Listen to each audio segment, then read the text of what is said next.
Channel सबसे तेज सबसे आगे हम आपको बताते चले, जिला गाजियाबाद के जलालाबाद गांव में प्रधान पद के भावी उम्मीदवार करण सिंह उर्फ बोबी मैदान में हैं और जनता से वादे भी कर रहे हैं। पिछले 5 साल में जलालाबाद गांव का कोई विकास नहीं हुआ है। हम उसी के उसमें बताते चले कि वो पूरे विकास की और जिम्मेदारी भी ले रहे हैं, लेकिन देखना होगा जो गांव की जनता है क्या उन्हें प्रधान पद पे बनाएगी, उनको वोटिंग करेगी, ये तो आने वाला वक्त ही बताएगा। लेकिन फिलहाल करण सिंह अपनी जीत की बिल्कुल ये कह रहे हैं कि हम जीत के ही आएंगे और जनता के हक में काम करेंगे। जैसे गली नाली खड़ंजे इस तरीके की सुविधाएं हम जनता को देंगे। अब देखना होगा कि कौन जीतेगा कौन हारेगा, ये तो चुनाव के बाद की प्रक्रिया होगी कि किसकी जीत होगी, लेकिन वादे सभी कर रहे हैं। बाकी रिपोर्ट हमारे रिपोर्टर रोजुद्दीन के साथ।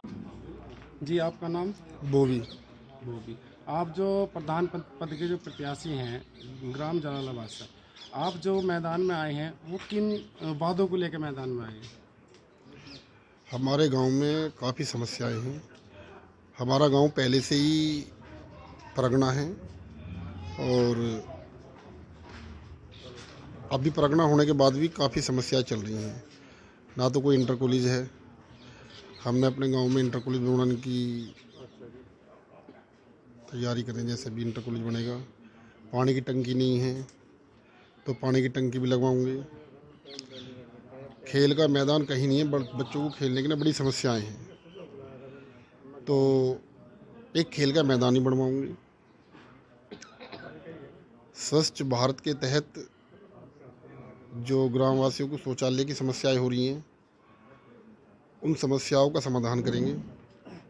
स्वच्छ भारत के तहत सरकार घर घर शौचालय दे रही है, लेकिन वे पहुंच नहीं पाते, तो उनके ठीक सुचारू रूप से उन्हें लाने की कोशिश करेंगे। और गांव के सभी वृद्ध और विधवा पेंशन का जो सभी को मिलती है, कानूनी प्रारूप है ये, लेकिन मिल नहीं पाती, उसकी व्यवस्था ठीक करेंगे। उसके बाद जो सरकारी गल्ले का वितरण हुआ है वो बहुत, उसकी जो परिस्थितियाँ बहुत ख़राब हैं, तो उसे भी सुचारू रूप से ठीक करवाएंगे। जो राशन धारक हैं उन्हें ठीक से मिल नहीं रहा है और डीलर्स में काफ़ी गड़बड़ कर रहे हैं, तो उसे भी सुचारू रूप से ठीक करेंगे। अपने सभी गांव के गंग नहर से जो हमारा रास्ता रहा, गांव अंदर 2-2.5 किलोमीटर है, तो सड़क पे पूरी लाइट की व्यवस्था करेंगे। उसके बाद प्रधानमंत्री आवास योजना के तहत हमारे गांव में बहुत लोग ऐसे हैं जिन पर मकान ही ना है, तो उनके मकान की व्यवस्था करेंगे। प्रधानमंत्री आवास योजना के तहत जो गरीब लड़कियां हैं, जो उन्हें शादी में आर्थिक मदद मिला है सरकार की तरफ से, वो आज तक हमारे गांव में तो किसी को मिली ना है, तो वह व्यवस्था ठीक करेंगे कि उन्हें जो सरकारी धन मिल रहा है वो मिले उन्हें। ठीक है जी। उसके बाद जो गरीब बच्चे हैं उन्हें पढ़ाई में बड़ी दिक्कत हो रही है। जो बच्चे अच्छे होंगे पढ़ने के लिए, और हम अगर पंचायत में आए तो उनकी पढ़ाई की व्यवस्था भी करेगी पंचायत। तो अब आप जो है अपने गांव, जो अपने ग्रामवासी हैं आपके, उनको क्या संदेश देना चाहेंगे?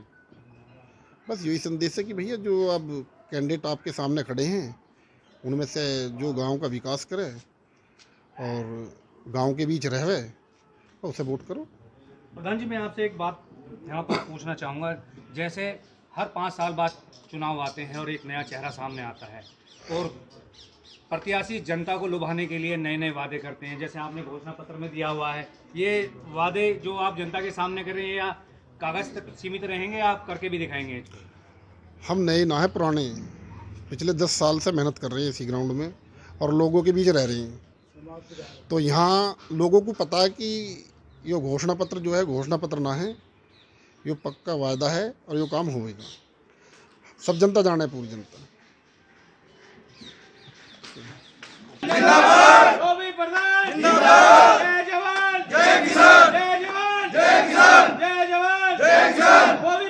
जिंदाबाद